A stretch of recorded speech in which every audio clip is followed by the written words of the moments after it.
Welcome to Before the Day Ends. So we finished book 1 and book 2 of Matthew, about to jump into book 3.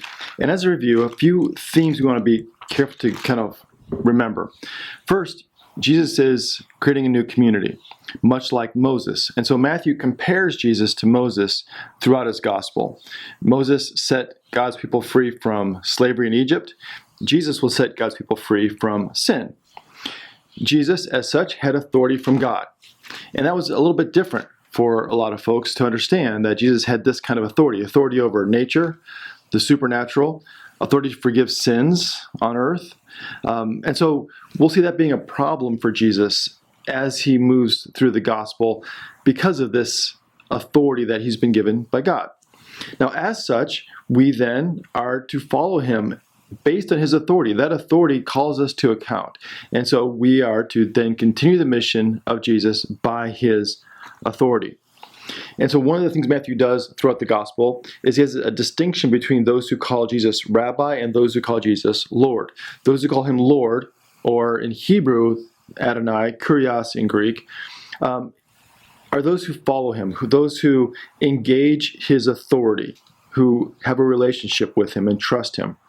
Those who call him Rabbi are those who see him as a teacher, and that's about it. But they don't order their lives based on the authority of Jesus. So that distinction we'll see only in the Gospel of Matthew as we move throughout the rest of this book. Okay, one of the last things that Jesus says in chapter 10, the end of the second book, is don't be afraid. He said, you are to follow me and believe in my authority and to trust me. So don't be afraid of the trouble that you're going to run into in the world. I had trouble in the world. You'll have trouble in the world. But don't be afraid because my authority is in the world and above the world and all creation. So you need to trust me. Don't be afraid of the things on earth. So what do we get in book 3? Well, now we're going to see opposition to Jesus. He's going to face trouble in the world and demonstrate that, or to demonstrate his response to that for us and for his disciples. Okay, so chapters 11 and 12 in book 3 are the action section, the story section, as Jesus faces opposition and trouble. And then chapter 13 will be the narrative section relating to 11 and 12. So we'll look at those together and keep in mind that these kind of connect and look for those connections. Let's just dive into chapter 11 then. So verse 2, chapter 11. When John heard in prison what the Messiah was doing, he sent word by his disciples and said to Jesus, "Are you the one who is to come, or are we to wait for another?" So this is where the opposition to Jesus starts, with his cousin. Who was John the Baptist? Well, he was the one who baptized Jesus. He was the one who saw the Spirit of God descending on Jesus like a dove. In the womb, when John was still in the womb, he recognizes Jesus, it says in the Gospels. He was a prophet, and such a great prophet that people came from all around into the wilderness to see and hear what John had to say. He prepared the way for Jesus. In fact, in Matthew 11:11, look what Jesus says about John. "Truly I tell you, among those born of women, no one has arisen greater than John the Baptist." No one has risen greater than John the Baptist. Not Moses, not David, not Abraham, not my wife. Nobody is greater than John the Baptist. Can you imagine that being on your LinkedIn page? Like, on LinkedIn, it's like says, rated number 1 human of all time by Jesus of Nazareth, Son of God. Number 1. No one has risen greater than John the Baptist. Yet he is the first one to doubt Jesus. Now, what's going on in John's life when this happens? Well, he's in prison at the hands of a cruel dictator. No help is coming. He's probably hungry and tired, maybe wondering what is going on, because this is not what he expected. He expected when Messiah showed up that he would bring hope and freedom, and that's not what's going on. And so what does he do when he has doubt? He sends his disciples to Jesus asking, "Are you the one we were to hope for? Was I right about you, what I said about you? This is not what I expected. Now, have you ever had a friend maybe doubt you or criticize you or question you? I mean, when an enemy criticizes you, that's expected. But when a friend criticizes you or doubts you, that hurts.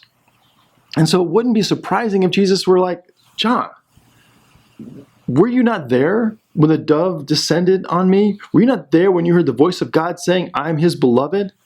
John, what were you expecting? In fact, maybe, John, you're not the one I was expecting you to be. But that's not what Jesus does. Instead, he speaks to John's disciples and says this in verse 4. Go and tell John what you hear and see. The blind receive their sight, the lame walk, the lepers are cleansed, the deaf hear, the dead are raised, and the poor have the good news brought to them. And blessed is anyone who takes no offense at me. So he says, look, go tell John what you see and what you hear me doing. I am doing the things that I was promised to do. If you go back to Isaiah and the prophets, when Messiah comes, those are the things that Messiah was going to do. Raise the dead, give hearing to the deaf, sight to the blind. Jesus is doing those very things. We saw them in chapters 8 and 9. So go tell John what you see and what you hear. I am the one. You see, when Jesus meets doubt and criticism, he strengthens it. In fact, whenever we see Jesus meeting doubt, he's there to strengthen folks, not beat them down for it. He is there to strengthen them because it's about a relationship. In fact, something else about this story I want to point out. Don't forget there's an audience for the gospel itself, Matthew's church, Matthew's audience. And he chose to include this story. He could have left this story out and kind of protected John the Baptist, but he doesn't. It's an example for us to say, look, we're going to experience doubt. I will experience doubt. You may experience doubt. We'll struggle. Yet, if the greatest of us, the best of us struggles, well, so will we. But look what John does with that doubt. He doesn't just, fall in on himself or feel bad about it or kind of crawl away into a corner. Instead, he goes right to Jesus and says, hey, I'm struggling. I have some doubt. And he goes to the source. And so are we. Because we trust that God is there for us, that God cares about us, that Jesus loves us, and therefore we can come to him with our doubts and say, I'm struggling. I need your help. And that's what Jesus responds with. I'm here to help. See, faith and trusting God is not just about information. You have the right information. You believe the right stuff. It's about a relationship that it continues to grow. Even in the midst of struggle and difficulties and criticism, it grows. And so when we struggle, we are to go to Jesus because we have a relationship with Jesus, not just a bunch of information. This isn't just a test we take at the end of time. In fact, in James chapter 2, we have this said, you believe that God is one. You do well. Even the demons believe and shudder.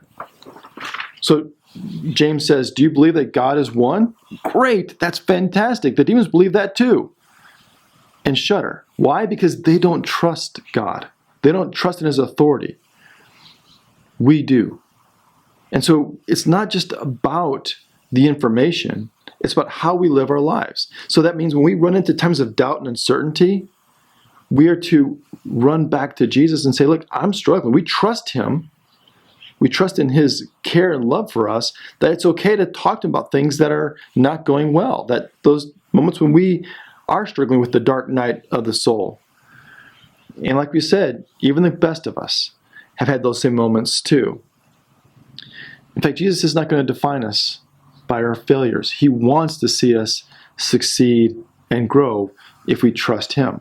In fact, the last verses of chapter 11 say this. This is in Matthew 11:28. Come to me, all you that are weary and carrying heavy burdens, and I will give you rest. Take my yoke upon you and learn from me, for I am gentle and humble in heart, and you will find rest for your souls.